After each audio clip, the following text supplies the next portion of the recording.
Mr. Speaker, I would yield now to our friend and colleague from Santa Barbara, Congresswoman Lois Capps, 2.5 minutes.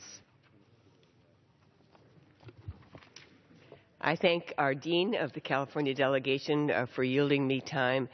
Mr. Speaker, it is with such great pride, also mixed with a heavy heart at our pending loss, as we gather here this evening to honor two of the giants of the House of Representatives. And they're friends to me, friends to us all, George Miller and Henry Waxman. Henry and George are two of America's greatest public servants, each serving their California constituents and serving the nation for almost 40 years.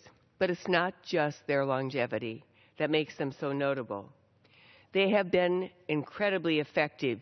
They've used each of their days here in this institution to improve the lives of all Americans. They've taught us who serve with them, by their example, to do the same.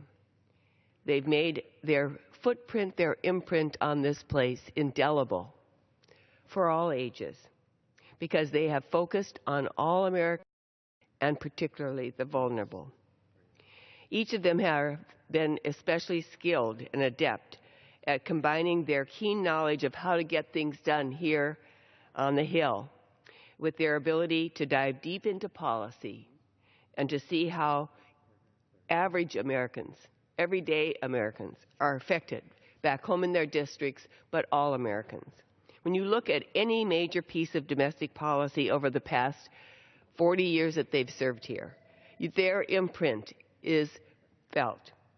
For example, Henry Waxman was so intimately involved in our nation's best efforts to strengthen Medicare and Medicaid coverage, to improve access to generic drugs so that all Americans could afford their medicine, to protect our air and water. These topics have been covered, have been mentioned, but they're major pieces of legislation as we move, and he has led us in moving toward a clean tech energy economy. Henry Waxman literally wrote the laws that have improved the lives of so many, including the Ryan White Care Act for HIV treatment and prevention, the landmark Clean Air Act amendments of 1990, the 2009 Family Smoking Tobacco Control and Prevention Act.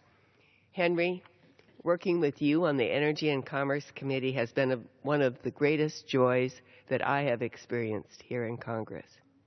Similarly, George Miller has been such a stalwart in protecting middle-class families, the ones I worked with in the school district that I used to represent, similar to all the school districts across this country. You have promoted education and opportunity for the least of these, for all of these. He authored the last increase in the federal minimum wage.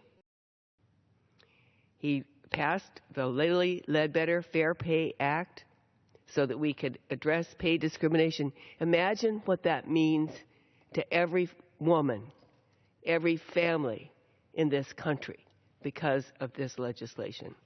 He's led efforts to reform our nation's education system. As a school nurse, this hits home with me. Make college more affordable, to protect our environment and our coastal communities from increased oil drilling. And that's an issue that you empowered me to focus on when I came here as a new member of Congress. It must be noted that thanks to each of these members, to the work that you did on the Affordable Care Act, so incredibly important each of you were to this major landmark passage, families now can have the peace of mind knowing that they're not going to go bankrupt just because they get sick. And while we're going to deeply miss you here in this place next year, as we gather to vote tomorrow, if you look around this chamber during that vote, you can see each of the people you have mentored during your time here, including me. So while you and your family are going to enjoy a very well-deserved retirement next year, The legacy that you're leaving in this chamber will live on for a very long time. On behalf of this chamber, this Congress, Californians in my district and throughout the state, and all Americans, I thank you. Each of you, both of you. I yield back the balance of my time. At this point, I would like to